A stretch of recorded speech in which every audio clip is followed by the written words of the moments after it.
Good morning, Dolphins fans. Welcome to another episode here of On the FinSide with Kat and Paul. Follow us on Facebook, Twitter, all of our social media outlets, as well as on Fansided and FinFanatic.com as well. We've recently started partnering with them. So we are looking at the entire NFL here today, not just what we've been talking about the last few days. We're 1 day removed from the Dolphins' massive trade day, going from 3 to 12 to 6.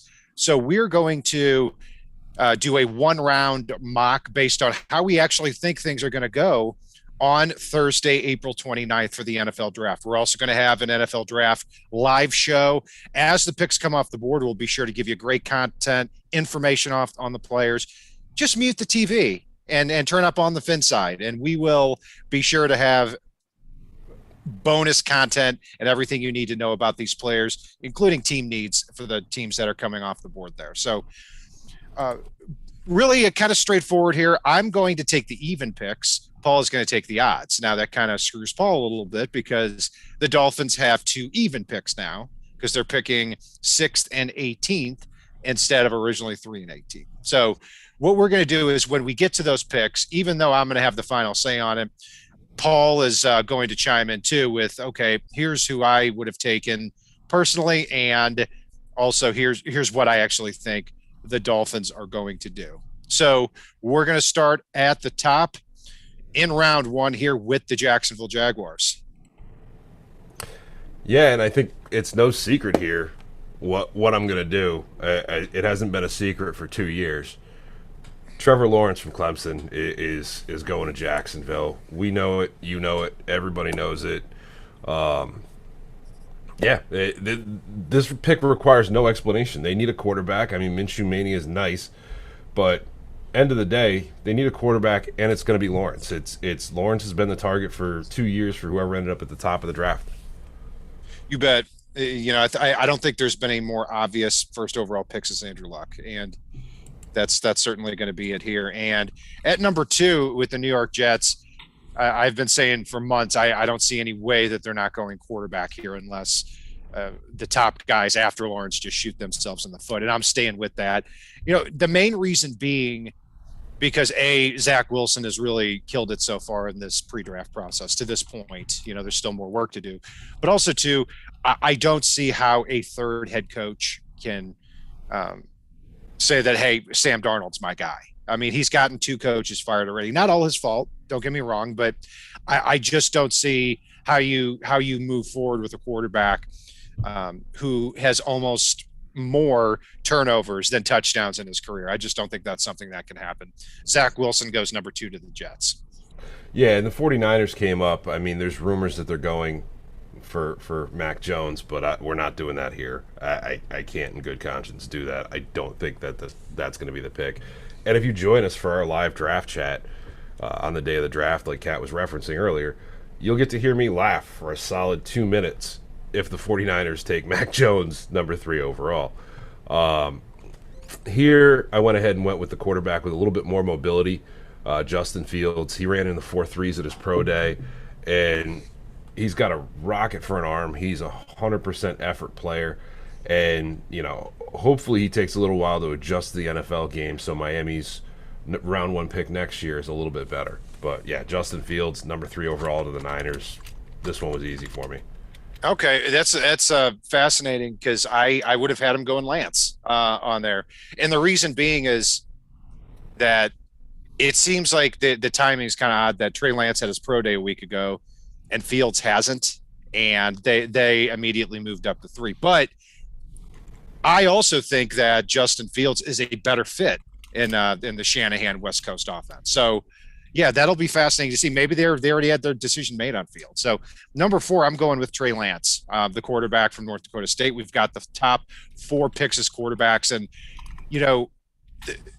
for me, the Falcons may not be drafting this high again for a long time. I mean, let's say they took Kyle Pitts, somebody who could have an immediate impact, or Patrick Surtain, a cornerback, if they reach on him, then yeah, they would be better this year. But then you're going to probably get to 6, 7, or 8 wins, and then you're at a spot where you can't draft a quarterback. And Matt Ryan's turning 36 here soon, so Trey Lance is somebody who has incredible physical tools. His stock is very similar to Josh Allen's a few years ago, where if you develop him slowly and carefully, then you're probably going to have something special, or at least put him in a spot where he can be special.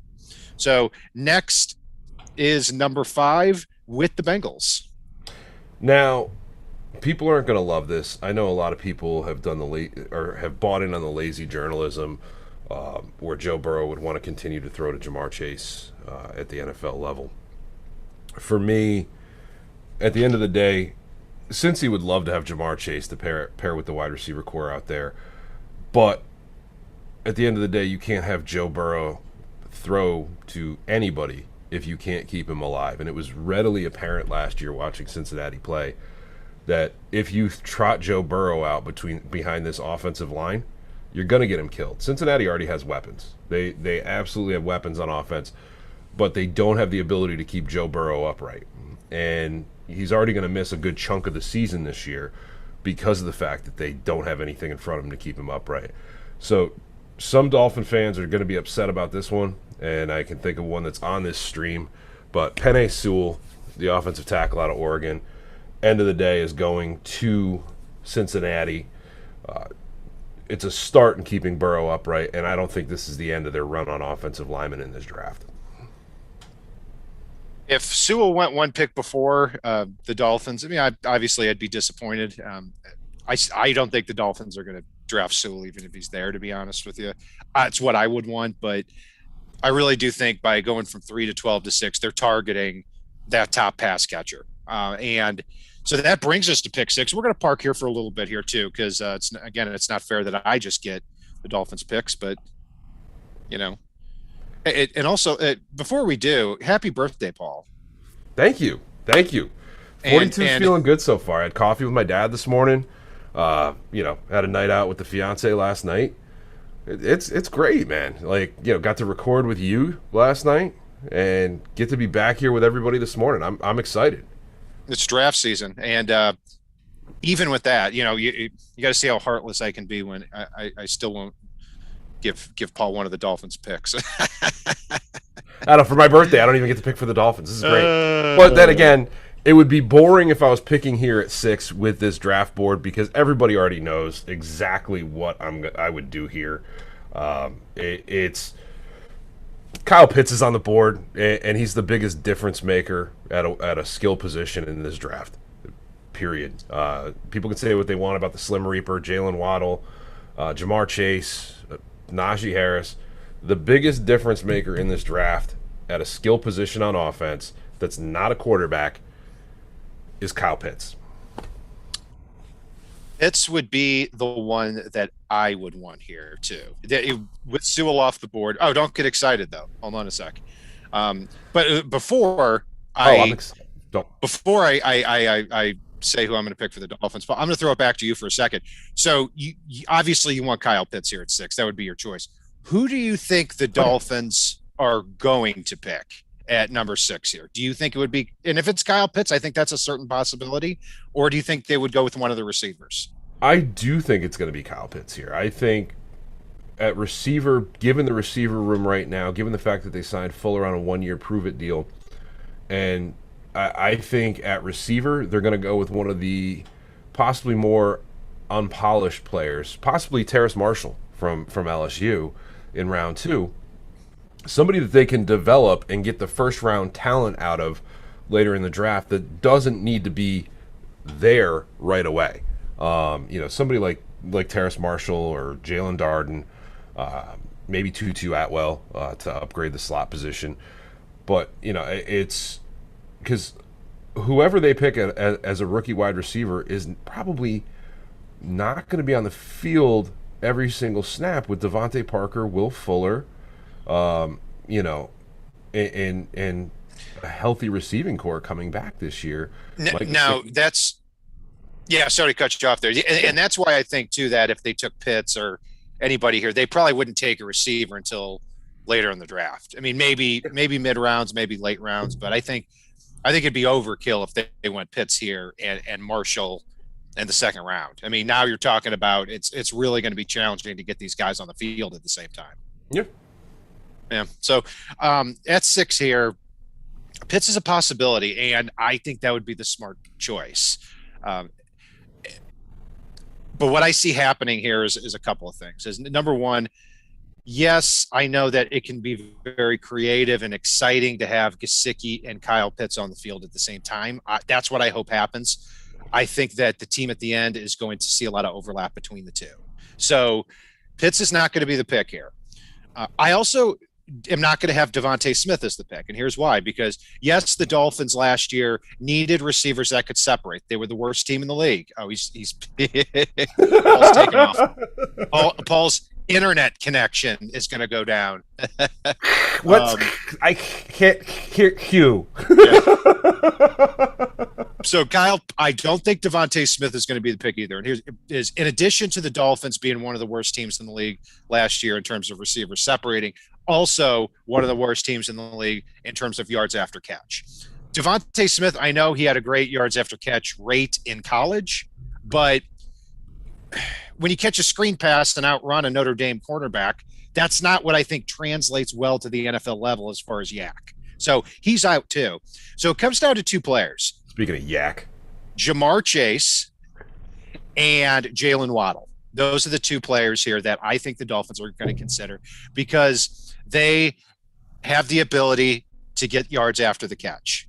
And when you look at what the Dolphins have, Gesicki and Parker, the contested catch guys, Will Fuller is the deep threat. I am going to go here with LSU wide receiver Ja'Marr Chase as the all-around threat here for the Dolphins. Oh, you horrible human being. There was one name you could have said and saved that for me, and you didn't. So now you're looking at pick 7? What's that? Are you talking about in reference to pick 7 here? No, I'm talking about in reference to pick 6. If you had gone Parsons, I could have forgiven you, but but I can't see any way that the team is. I'm not going to say anyway. I'd be very surprised if Parsons were the pick at 6. I would too, but at least it would recover it for me. God, oh. Well, I'll tell you what. I got good news. He might fall to 18 in this. With what he might. I don't see him fall. Thank you, Shake. I like that puke emoji. I like the puke emoji. I think people are forgetting how great of a receiver Ja'Marr Chase was. Oh, don't at LSU. I'm not knocking Ja'Marr Chase in any way, shape, or form. Except for the puking and the sighing uncontrollably for a minute. Paul is not disrespecting Ja'Marr Chase. That's a lot of people do that. They're like, it's kind of what Matt Skura said. I don't want to make excuses, but it was the rain. Like, look, I'm not disrespecting your horrible, atrocious pick right there. I'm not. I'm not conveying any hint of disgust. I'm just looking for a bucket. That's all. Gotcha. Yeah, I hear you. And I'll put an asterisk to this too. If Ja'Marr Chase at LSU's pro day does not test out well athletically, I think he could free fall in this draft because he should be about 6'1", 210 or so. And not 210. I'll say 6'1", 205 or so. But some of those LSU players, though, tend to be a little bit shorter than they're listed. And I've heard from some places he might come in under 6 foot. If that's the case, you're talking about Chase at best as a mid-first rounder, in my opinion. See, I hope he spent his entire quarantine eating ring dings and watching Oprah. So, all right, Paul, you're on the clock here. Pick number 7. Who are you going with? Pick number 7, Detroit Lions. Well, I know Micah Parsons has some character issues, and Dan Campbell likes to have somebody we're gonna go with bite people's kneecaps off, and it's very tempting for me to go Micah Parsons here, but I'm not going to. I think Dan Campbell's going to get a huge difference maker on offense, and you and I have met Dan. He don't care, I think would be the best way to phrase it as far as what anybody else thinks. And people can think Devonta Smith is too skinny to play football, but end of the day, he plays with a pair of something. And for me, I'm going to give Detroit Devonta Smith to replace the wide receivers they just lost in Marvin Jones and Kenny Golladay. So Devonta Smith, Alabama, goes one pick after Cat took Jamar Chase over Kyle Pitts to the Detroit Lions. And let me be clear, I would take Kyle Pitts. I don't think the Dolphins will. That's just my gut feeling on that. So number 7, Devonta, and I think that makes a lot of sense. And now the Lions have taken Devonta Smith, another wide receiver, over Kyle Pitts. So you're starting to see him kind of fall here, and he's going to fall even further because I'm not going to have the Panthers taking him either. But as far as the Lions are concerned, they've really boxed themselves into a corner here where they kind of have to take a receiver. That's also factors in as well, because we talked about yesterday, maybe the Dolphins, if they see all those pass catchers on the board, maybe they fall back a couple of spots, get another draft pick. But you've got the Lions there at 7, and it's very likely that the Lions are going to end up taking the wide receiver that you don't. So that factors in. At number 8, and I go back and forth on this guy. I listened to our show. I kind of talked out of both sides of my mouth with him yesterday. Mac Jones, quarterback from Alabama. He could go as high as this pick. He could fall into the 3rd round. It depends if a team is willing if a general manager is willing to say, this is our franchise quarterback. But the Panthers have really boxed themselves in here too, where Deshaun Watson, they had interest in, and obviously that's off the table, or at least you would think right now. They couldn't get up for one of these top 4 quarterbacks. I don't see them going to Teddy Bridgewater for another year. So Mac Jones is the pick here at number 8 for the Panthers. Well, I was going to take Mac for the Broncos here at 9, but since you went ahead and took Mac, I'm going to break my own heart. And the Broncos need a few things. Biggest amongst them would have been quarterback, and that's why they would have reached a little on Mac here at 9. Given the fact that we can't trade out, I'm going to take Kyle Pitts with the Broncos here. Give their young quarterback a reliable weapon in that offense, and somebody to dump the ball off to effectively as they go here. It breaks my heart that you broke my heart here. Thanks for not taking Pitts on my birthday, Cat. I do what I can. So this would be definitely a best player available by far, because the Broncos don't have any needs at wide receiver or tight end. But are you going to take? Can you really justify taking, let's say, I don't know, a Rashawn Slater over a Kyle Pitts talent-wise? I don't think you can. So now you can. Now the Broncos would have Pitts along with Noah Fant, Jerry Jeudy, KJ Hamler.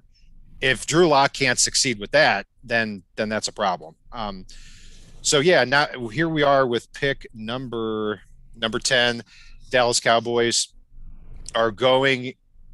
I'm going to have them going with Patrick Surtain here from Alabama. He's somebody that obviously very cerebral, very polished, came in at 6'2", 208, ran in the low 4.4s. So he checked really the athleticism box there. So, and the Cowboys are just, they're never in position to draft a cornerback. It's been a long time since they've been able to. So they end up going with 2nd, 3rd, 4th rounders at corner instead of like they did with Byron Jones in 2015 when they drafted him at the end of the 1st round. But this is an immediate starter, and the Cowboys are in a perfect position here to get that lockdown cornerback that they need. All right, so the Giants were sweating watching Jerry Jones try to make the pick here, and luckily Jerry Jones did did one of the 2 Jerry Jones things that we were hoping for, and took Patrick Surtain instead of the guy that I'm going to take here for the Giants, who have been chasing wide receivers all offseason. There's been no secret about that. And with Jalen Waddle still on the board, they're going to get that over-the-top receiver to help Daniel Jones out in this offense. So, Jalen Waddle, New York Giant, and he's going to be like the clean version of Odell Beckham Jr. for these guys. Yeah, he would certainly add a lot to that passing in there, because you take a look at what they got with Kenny Golladay. They got the contested catch guy. They've also got Sterling Shepard and Darius Slayton. Now they get that just pure blazer. And I really get the feeling that the Dolphins may be looking at him too, because of what he and Will Fuller can both bring speed wise to the Dolphins offense. It would be high, but I don't know. I just kind of get a feeling with that. Number 12, we've got the Philadelphia Eagles. And I got to tell you, if this is how it ends up for the Eagles, man, they've got to be irate. In fact, it wouldn't surprise me if the Eagles were trying to trade back up a little bit to get either Pitts or Waddle. Even though, they've got Dallas Goedert there, but especially Waddle. I mean, watching them go to a division rival one pick before would certainly be heartbreaking for them. So they're not in a good spot here. And because they're not in a good spot, they've got to take the best player available here at a need position too. I'm going to give them J.C. Horn, the cornerback from South Carolina. And this is the son of Joe Horn. This kid just turned 20 years old 4 months ago. But he athletically is a grown man. I mean, this guy is 6'1", 200 pounds, ran a 4.39, athletically tested out really well. This is one of my favorite players in the draft. If the Dolphins had any need at cornerback, I might have him over some of the receivers that we talked about. That's how much I like him. He's a press man. He can play opposite Darius Slay. And now the Eagles do have that same identity on defense that the Dolphins have with Xavier Howard and Byron Jones, being able to lock down both sides of the field. All right. So you took J.C. Horn here? I did. All right. The Chargers are absolutely giddy when they look at this board. They need offensive line help in a big way. And the guy that a few of the experts have actually mocked over Penei Sewell in a couple of mock drafts this offseason, Rashawn Slater, is still sitting out there on the board. So this is the easiest pick for me so far. Rashawn Slater, offensive tackle, goes to the Chargers.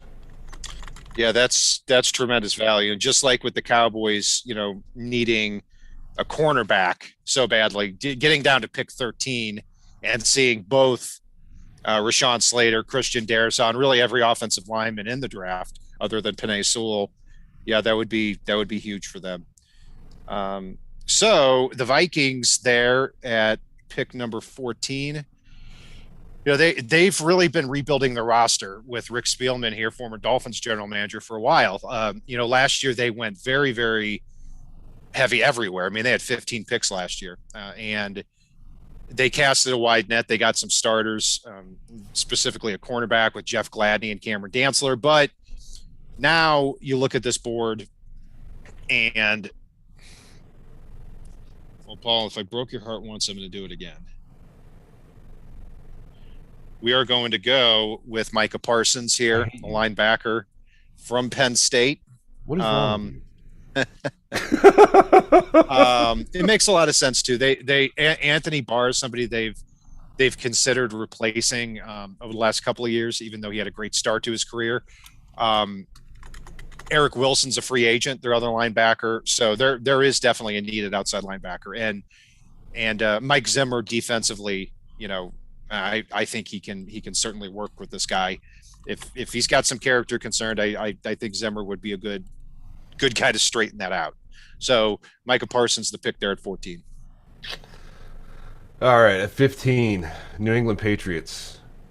They need wide receiver help in the worst kind of way.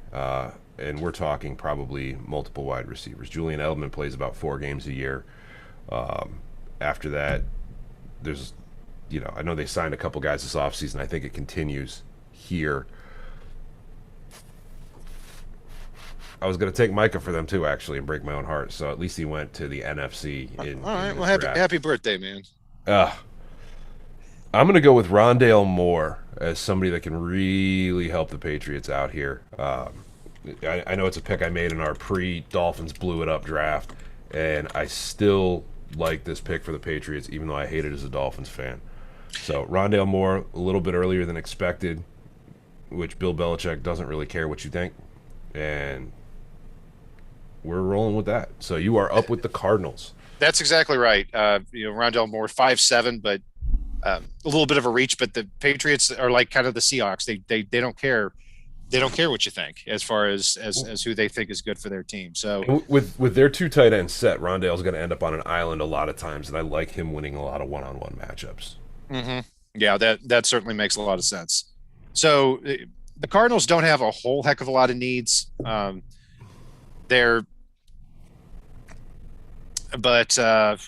it's this kind of gets to be a little bit of a tough one here. I look at a couple of players, really at the edge spot for them.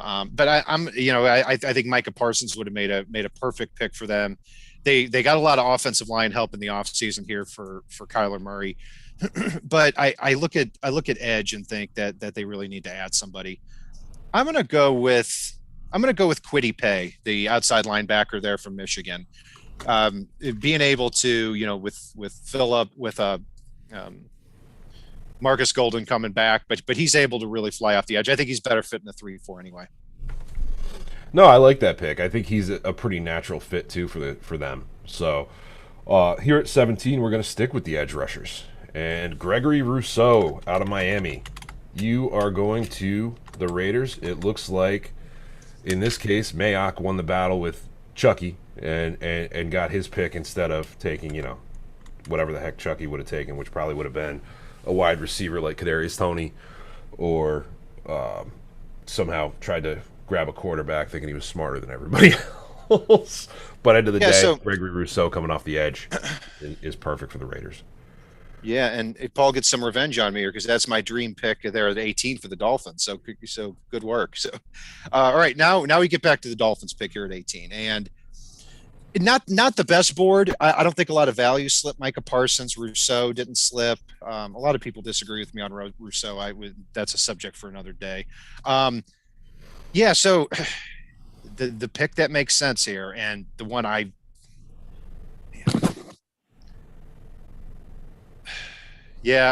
got to say that I'm going to go ahead and give them Najee Harris, running back from Alabama. And now in the first two picks, you've come away with the best running back and the best wide receiver in the draft, in my opinion. And you've also got a first and third round pick too. And this is I would even almost be unimpressed with those two picks compared to what they could possibly get. But you can really now with Tua at the skill position, you're going to have Najee Harris at running back. You're going to have at wide receiver, Devontae Parker, Jamar Chase, and Will Fuller. And at tight end, you'll have Mike Gesicki. If Tua can't win with that and take that next step up, there's a problem. And I think he absolutely will take that next step up and just be that card dealer, taking advantage of one-on-one matchups. Paul, who would you have taken there? I honestly, over the past week or two, have settled in comfortably with the idea of taking Najee Harris if Miami stands pat at 18 or even trades back a few spots. So I would have taken Najee Harris here as well, which is a huge concession from me as a very light on running backs in round one kind of guy, as a lot of our longtime listeners would know. I would have taken Najee Harris here as well. Gotcha. Washington up at number 19. Well, this is going to break a lot of people's hearts, but I think that Washington is going to load up heavily for Fitzmagic this year. And given the way the board shook out, Kadarius Toney and Curtis Samuel are going to be a heck of a lot of fun to watch together in that Washington football team offense that already has a ton of weapons.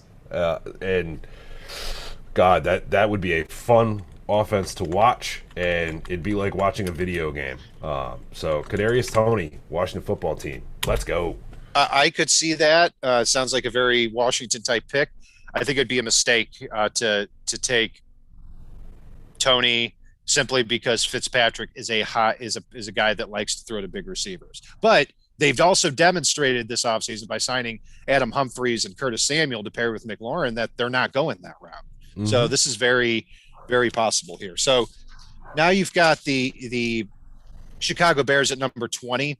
And this is where I start to see some of the cornerback position is such a highly valued position right now. And, one guy we haven't had come off is Caleb Farley, but he's not going to come off here either. The reason being, it's just come out that he is going to have back surgery, and back surgery for a rookie cornerback who didn't play last year too. Ooh, that could be a problem. So I'm going to give them Greg Newsome, the cornerback out of Northwestern. This is a little early for him, but like last year when you saw AJ Terrell go 15th overall, I think you're going to see cornerbacks get forced up the board. No, I like that pick. And here we are with the Indianapolis Colts, who the other day I took a lineman for them, but there's a better one available, actually, given how this draft is shaken out. Christian Darrisaw slid a little bit to my surprise, given how things changed over the past week. And I am going to slot him to Indy because they need a lot of help, especially given the fact that, blanking on his name, retired at left tackle. Yeah, Anthony Costanzo. Yep. It's a neat value pick. Yeah, that's one of my that's got to be one of the that'll go down as one of the best picks of the first round for that. Wow, what an offensive line that would continue to be there. So, and wide receiver, a cornerback for the Titans, that's really kind of their biggest needs here. So, it's I don't know, but it's kind of tough here. I don't. There's not one guy that really sticks out here, but I think Rashad Bateman, the wide receiver from Minnesota, would fit really well with Ryan Tannehill. You see what they lost in Corey Davis, and they never have really replaced him at wide receiver. Now that he's signed with the Jets, you slot him right in opposite AJ Brown, and I think you keep those weapons full there for Tannehill in Tennessee. Which one did you take there, Kat? Sorry, I apologize. Rashad Bateman. I like it. All right. So the Jets are on the board. They have needs everywhere, but they took their young quarterback, number 2 overall. And outside of a left tackle, the Jets don't have any linemen. And you're going to get utterly destroyed given the defensive lines in Buffalo, New England, Miami. Then you're going to be picking in the top 5 again if you don't start addressing that heavily in this draft. So here at number 23, the Jets take the lineman. I had mocked the Indianapolis Colts the other day, and the thing I like about this is there are some questions, arm length wise, etc., for Elijah Vera Tucker. But at the end of the day, he can play tackle for you. He can kick inside to guard, and no matter what, you're going to have a spot you can put him, no matter how your draft shakes out for the Jets. So Elijah Vera Tucker, offensive tackle.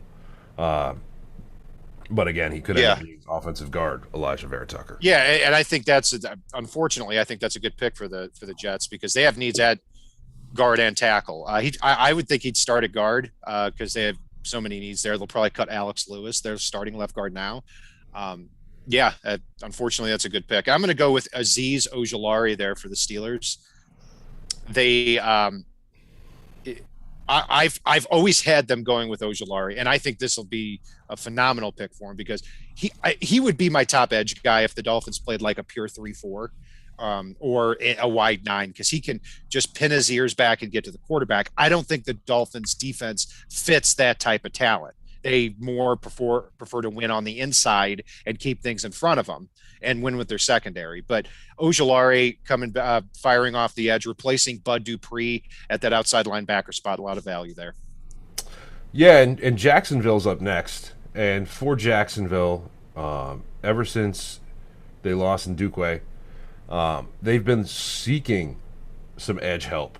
And with Owe running in the 4.3s at his pro day and already being in the round 1 conversation, I think he comes off the board to just be that speed guy off the edge for Jacksonville. And God, they need somebody that can get after a quarterback, even though they could go some on offense to help out a little bit with Lawrence. Gotcha. Who's your pick there? Owe, Penn State. Okay. And that's interesting because they're playing a 3-4 this year now. So he could be an outside linebacker, but he might have the strength to be a down lineman, even at 257 pounds because of how strong he is. So That would be a fascinating fit there. I'm going to go with Christian Barmore at 26 for the Browns.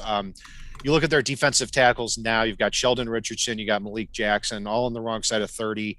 And there's also talk of them signing Jadeveon Clowney. If you have Myles Garrett, Jadeveon Clowney, Christian Barmore, who's 6'5", 310 pounds on the same defensive line, that is a lot of size to have to deal with. And I think that would be a great selection for them. He could possibly sit behind the older defensive tackles and be more of a pass rush specialist, where he was really good last year for Alabama. So back-to-back picks here. I'm talking about the gigantic hole left by Yannick Ngakoue for the Baltimore Ravens now, given the fact that he went through, 3 teams last year? And with that being the case, I went ahead, and I know folks have him mocked in the second round, but he's one of our favorite pass rushers in the draft here, and went with Joseph Asai, the edge rusher off from Texas.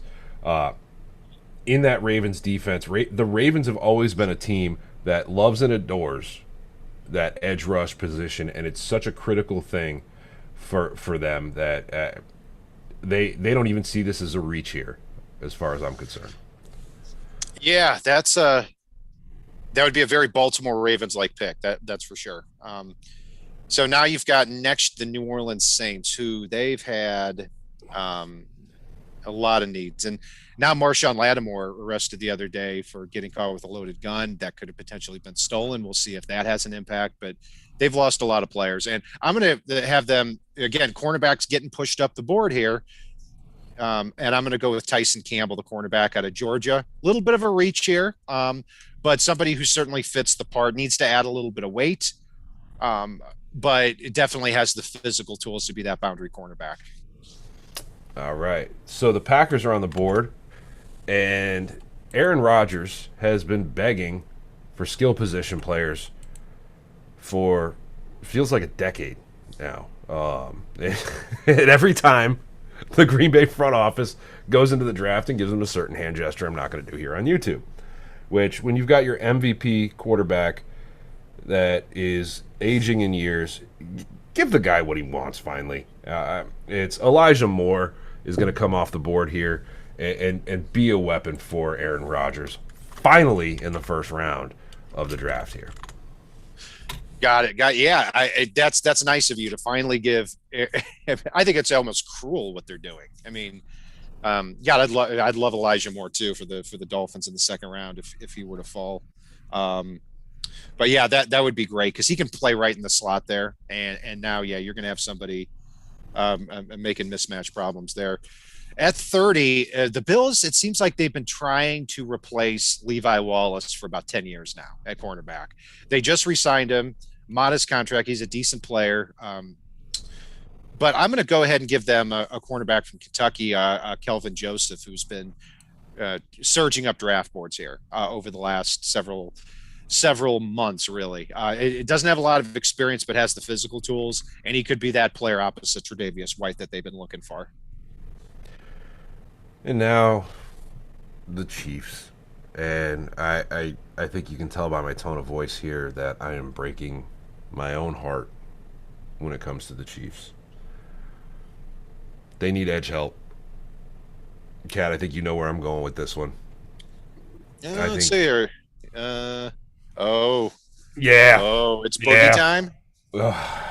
It's boogie time. This is the saddest way anyone has ever said it's boogie time. But Boogie Basham comes in. I can't say enough good about this guy and the way he would fit in that Chiefs defense. Andy would have so much fun with Boogie at defensive end and what he can do to opposing offenses that it's just a no-brainer for me here that Andy's going Boogie. Got it. I mean, if he fits what the Chiefs like in those defensive ends, they signed Emmanuel Ogbah, a couple of years ago, and he was there for a year, and Basham fits that same size, speed profile too. So somebody who can immediately get in there. I'm going to go with number 32. The Bucs could go anywhere. They've gotten all of their starters back, which is incredible from last year's team. I'm going to give them Landon Dickerson, the center from Alabama. And The reason being is that if he struggles to come back from his ACL injury amongst his other injuries, then the Bucs are a team that can be patient with him. And if Brady's going to be there, let's say he could play for 5 more years. Gosh, who knows? But if he's there for 2 or 3 more years, then incredible impact that he could make, if not this year, then in the second year. I mean, Ryan Jensen's on the wrong side of 30. Alex Kappa, right guard. Yeah, he's okay. You might be able to upgrade from him. So Dickerson makes a lot of sense. And I think that Bruce Arians would absolutely love this guy's personality, the leadership he brings too. So that is going to wrap up the first round there, Paul. So before we get to kind of who our favorite players are heading into day 2, because the Dolphins are picking 4th on day 2 at pick number 36. So just to review, number 1, Jaguars quarterback Trevor Lawrence. 2, Jets Kyle Wilson. Or excuse me, Zach Wilson. Got the Jets. That's going to kill me because they drafted cornerback Kyle Wilson a long time ago. It's quarterback Zach Wilson. 3, 49ers quarterback Justin Fields. 4, Falcons quarterback Trey Lance. 5, Bengals offensive tackle Penei Sewell. 6, Dolphins wide receiver Jamar Chase. 7, Lions wide receiver Devonta Smith. 8, quarterback Mac Jones for the Panthers. 9, Broncos tight end Kyle Pitts. 10, Cowboys cornerback Pat Surtain. 11, Giants wide receiver Jalen Waddle. 12, cornerback J.C. Horn for the Eagles. 13, Chargers offensive tackle Rashawn Slater. 14, Vikings linebacker Micah Parsons. 15, Patriots wide receiver Rondale Moore. 16, Arizona Cardinals Kwity Paye linebacker.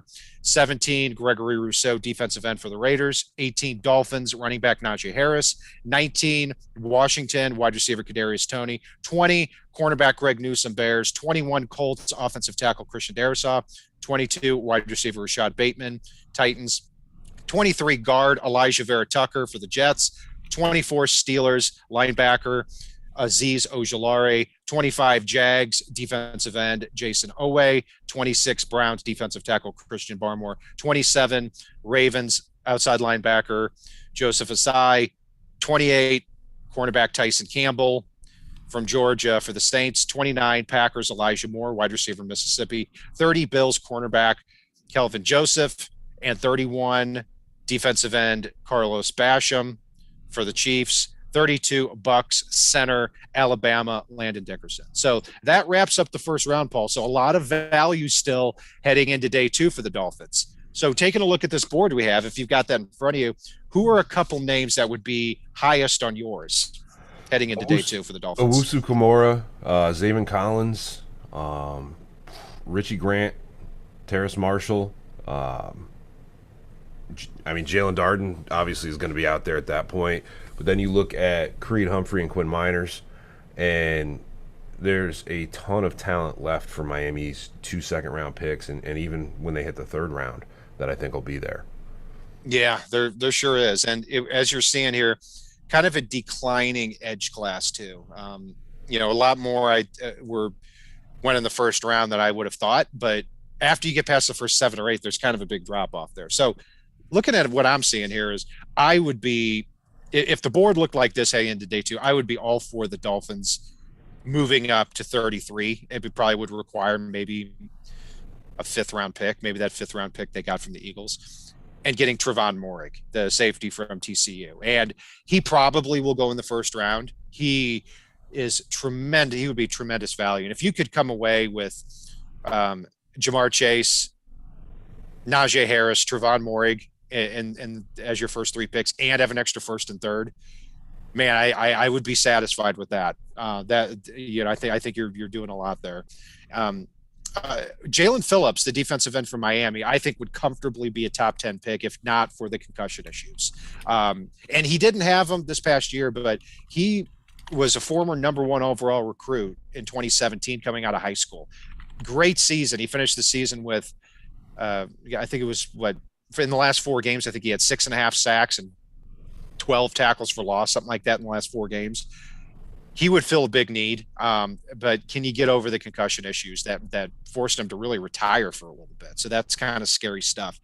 Those would be my top 2. Jeremiah Owusu-Komora, would be fascinating in this defense because he can be a nickel. Some people have compared him to Jamal Adams, which is pretty incredible. And it would really signify the Dolphins are going all in on coverage instead of pass rushing. So those would be my top 3 guys. Yeah, and for me, I know you like Mooring, and I like him too, but it's the footage I've watched of Richie Grant, both good and bad.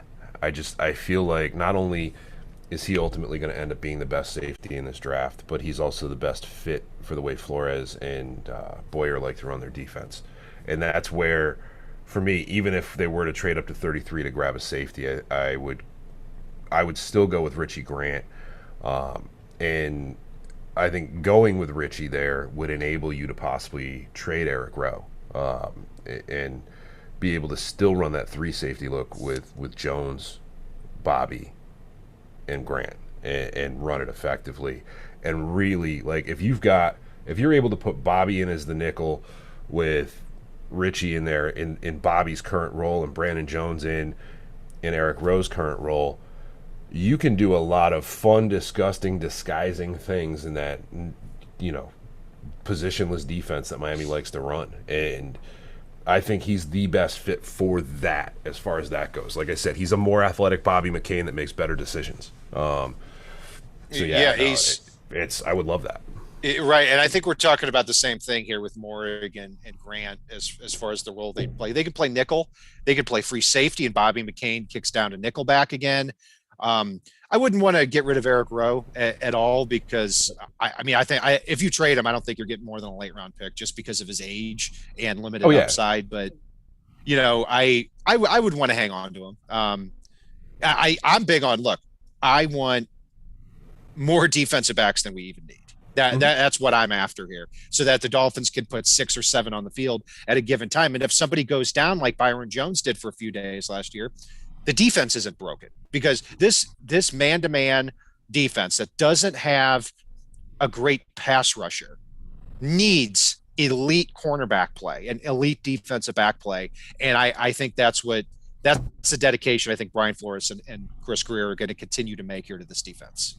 Yeah, and really Flores and Boyer are on the same page with it. I mean, I still remember an interview where Boyer was talking about the way things worked out with his first defensive coordinator position at a technical school. And, you didn't have a lot of those big-bodied guys, so you had to find creative ways to use the little guys. And that's kind of how he developed his style of defense. And I know he and Flores are same page on that. So, yeah, I do see them going after defensive backs in this draft. I see them adding a corner later on, even though most folks would scratch their head. But here's the thing. The Dolphins don't have the tremendous amount of holes a lot of people think they do. They have a lot of rookies that showed a lot of promise last year and showed development. And so they have possibilities for upgrade, absolutely. As far as holes go, really they go into this draft with one true hole, and that's Matt Skura at center. Yeah, and that's a good point because they do have some big holes, I think. But I would argue they're not at premier positions. And here's why is because, to me, running back, center, and edge are by far the top 3. Mm-hmm. Running back is one of the most undervalued positions in the NFL now. If you don't believe me, take a look at what left tackles get paid in free agency compared to running backs. I mean, guards. I mean, anywhere really. And same goes for center, where Corey Linsley was a first-team All-Pro. If you had a first-team All-Pro tackle, he'd get $23 million a year. Corey Linsley got 13, and most centers get $5 or $6 million. I mean, Ted Karras could have started again for us at $4 million again. So, I think running back and center are going to be addressed, and edge. It may not be as big of a need. And the reason for it is because if you're playing that non-traditional positionless defense, setting a hard edge may not be the most important thing. And I don't think it's a coincidence that the Dolphins signed Adam Butler to on a roster with Christian Wilkins and Sealer and Raekwon Davis so that they can play with 3 big guys up front. What makes more sense for Shaq Lawson to set an edge? And I don't want to hear any crap about how he's an outside linebacker. His job is to set the edge. Who's better at it purely than at setting an edge? Zach Sealer or Shaq Lawson? That's an easy choice for me. Yeah, no, Zach Sealer blows up an edge. Let's face it. No, I still view. I know they re-signed to Landon Roberts, and he had some highlight reel plays. So actually, I'm going to take back my "we have one hole" and say we have two. Because when Landon Roberts didn't guess right and blow up the play, he guessed wrong and took himself very, very far out of the play. And it's so that is a hole, and center is a hole for me. Running back could definitely use improvement. Wide receiver, there's some easy options to improve in this year's draft. Could we improve the left guard spot? Probably. But if we draft a center, guess what? We could always kick Kinley over to left guard, put Jesse Davis at right guard, which is his most natural position, or put Jesse Davis at right tackle and kick Hunt into right guard.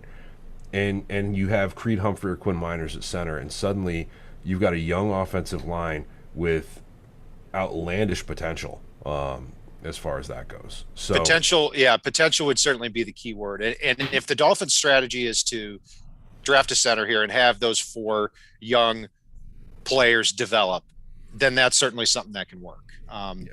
But I want to see that develop quickly. I don't want to be sitting here at the end of next year and saying, hey, the Dolphins' offensive line wasn't all that great again in 2021, but hey, you know what? They're young. Like, no. It was impressive. The 3 got on the field and played at a reasonably high level. I think Hunt and Kinley more so than Jackson, but that's a different conversation. Yeah, I mean, there are multiple ways that this can work offensively. All of them involve drafting and developing good players. So, yeah, Paul, we've gone through a lot here. We've gone through the whole first round. I had a lot of fun with it here. Anything else jump out from today or from chat? There's a lot of folks that are actually wanting to go running back a little bit later on in the draft. There are a lot of folks that, want to really upgrade the offensive line, and I totally get that. And yeah, Danimus, I know about Jesse Davis. Trust me, if I'm saying Jesse Davis, the guy has really stepped up, because I was probably Jesse's biggest basher over the past couple of years. But guys, also make sure you guys click like, make sure you guys subscribe. We'd love to get a few more reviews out on iTunes, whether you do that through Podcast Addict or any of the other methods that you're able to do so. It only helps us out, and we really appreciate all the love and feedback we've been getting here. We've added a couple of options here just to play with, because a few folks request them, so we do have the super chat icon now, and then we also have a couple of mods to help us manage the chat as we're getting busier and busier in here. And God, I enjoy the hell out of doing this with you. There's no better way to spend my birthday morning than yelling at your ugly mug. Oh, I'm glad to hear that, man, and hope you have a great day and an awesome birthday. And just to cap off, at running back, you may be able to go later, but you might find yourself in a position like last year where you miss the run, where you have a J.K.